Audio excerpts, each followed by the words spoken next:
Have you ever really dug into Titus chapter 2? For centuries, these verses have been a go-to for talking about grace. But what if the way we think about grace today is totally different from the powerful first-century truth Paul was actually teaching? Well, let's dive in and uncover what it really means for grace to appear. So let's just tackle the big question head-on, right? Is grace a permission slip for disobedience? You hear it all the time. Grace is presented as this kind of divine hall pass, something that cancels out God's law. But does the Bible actually teach that? Or is that a really dangerous misunderstanding of a core covenant idea? Look at this. This really lays out the two completely opposing views. The modern era says grace cancels the law, that it's just a feeling. But the first century Hebraic truth, which we're about to unpack, is that grace empowers us to obey the law. You see, it isn't a feeling, it's a force that actively trains and disciplines us. All right, so to get to the heart of this, we have to start with the words themselves. Our first section here is all about redefining grace, not as permission, but as a powerful call to train for holiness. Okay, so the Greek word Paul uses is charis, and in its Hebraic context, this isn't just unmerited favor with no strings attached. No way. It's deeply tied to the Hebrew concepts of chen, which is favor, and hesed, which is covenant loyalty. This is not a passive gift. It is an active one. It's God's power that picks up someone who has repented, who has turned back to his path, and actually enables them to walk in his commandments. Think about that. Grace begins where rebellion ends. And this is the absolute key. The very next word Paul uses to describe what grace does is paideusa. And listen, this isn't some gentle suggestion or just passing along information. This is active training, it's discipline, it's the kind of character-shaping correction a loving father gives his son. It's the Hebrew idea of yasar, discipline that produces obedience. So you see, grace isn't passive, it's a personal trainer for righteousness. And you don't have to take my word for it. The text itself makes this connection perfectly clear. It says, "For the grace of God hath appeared, teaching us." Grace is the teacher. And what's on the lesson plan? Denying ungodliness and worldly lusts. The very grammar of the sentence links grace directly to active corrective training. Okay, so if grace is training us, what's it training us for? What's the goal?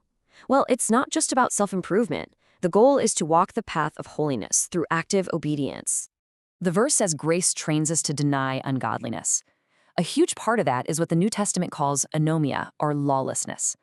Now, you have to understand this word literally means without Torah or against Torah. This isn't just a vague idea of being a bad person. It is explicit covenant rebellion. It's the direct violation of God's revealed law. And we don't have to guess what this means. The Apostle John gives us the inspired, crystal-clear definition in 1 John 3:4. Sin is the transgression of the law, or in the Greek, anomia. So the very thing Messiah came to redeem us from is breaking the Torah.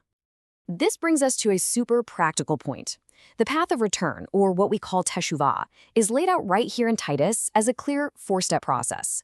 First, you have to recognize that sin is actually lawlessness. It's Torah violation. Second, you actively deny it and turn from it. Third, you return to the covenant path of the Torah. And what's the result? Step 4, a completely transformed life, living soberly, righteously, and godly. And what does it mean to live righteously? The word is dikaios. And again, this isn't some invisible legal status that God just declares over us. In the Bible, righteousness is always about behavior. It's about what you do. It means acting in alignment with God's revealed standard. And what is that standard? It's the Torah. Once again, Scripture defines its own terms. We don't have to guess. Psalm 119, that incredible psalm all about the beauty of God's law, says it as plainly as can be. For all thy commandments are righteousness. There it is. To live righteously is to live according to his commandments. So we're seeing that grace trains us for obedience, and that obedience is righteousness. But why? What's the ultimate point of all this? Well, it's to form a holy people, a nation that is made ready for their king. Paul says that Yeshua gave himself to redeem us. That word, letruao, means to pay a ransom. But here's the crucial question. What are we being freed from, and what are we being freed for? The Bible is so clear on this.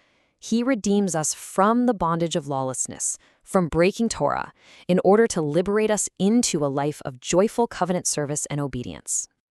And what does this create? Who do we become? Paul uses a very specific, very powerful phrase, elaus periasios, which the King James translates as peculiar people. Now, this doesn't mean strange or weird, not at all. It's a technical term for a treasured possession, for God's specially chosen covenant nation. It is a royal title. To really feel the weight of this phrase, you have to see where it comes from. Paul is quoting directly from the covenant at Mount Sinai. In Exodus 19, God tells Israel that if they obey his voice and keep his covenant, then they will be his segula, his treasured possession. Paul is saying that Messiah's work is restoring that very same covenant people for that very same purpose. You see, the ultimate goal is holiness. The entire purpose of redemption and purification and obedience is to create a people who reflect the character of their God. Just like it says in Leviticus, "Ye shall be holy, for I am holy." This is the non-negotiable standard for his treasured people.